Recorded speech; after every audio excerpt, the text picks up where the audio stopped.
From the weather team you can trust, here's Chief Meteorologist Eric Sneidel. After getting into the 50s with all that sunshine earlier this afternoon, this has been a pretty sharp fall from grace, already down to the freezing mark from Sodus to Rochester. 30s trickling into Penyan, Dansville. You go even farther off to the south into the southern tier. Even Elmira now losing the 30-degree mark. So these are all numbers that it's really not that relevant tonight, whether we're at freezing or below, because there's nothing falling on our heads. But that same map is going to be much more important a little bit under 24 hours from now as we start to get some precip back into the picture. Cloud covers back into the picture. Admittedly, a lot of this is kind of like a thinner veil. The moon is not full, but it's still pretty close from our full moon just a few nights ago. That's enough that it's still illuminating a lot of our overall environment here. Clouds will thicken up, though, as we go throughout the better part of the night.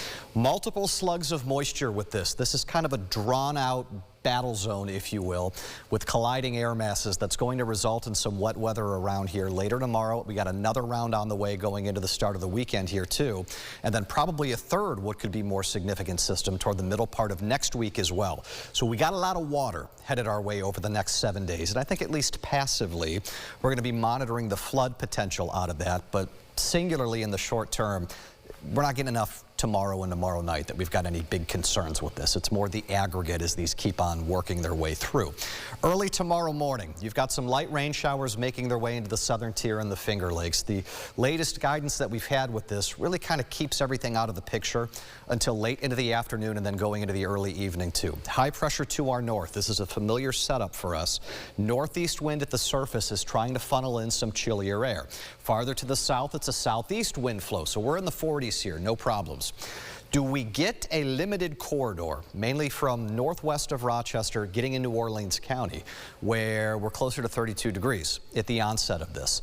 Some models say yes, some models say no. Regardless of which of those two solutions play out, the impact out of this is still expected to be limited. Even if we get a couple of hours of some freezing rain here, we know what the end game is going to be. The numbers will climb eventually above freezing, turning it over to plain rain, and we know we're going to be at least 70 degrees on Saturday.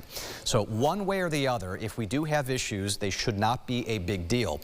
I'm interested in what the overnight cycle, though, from the National Weather Service is going to produce. It wouldn't shock me if they elected to issue some winter weather advisories, maybe for Monroe in Orleans County because of that.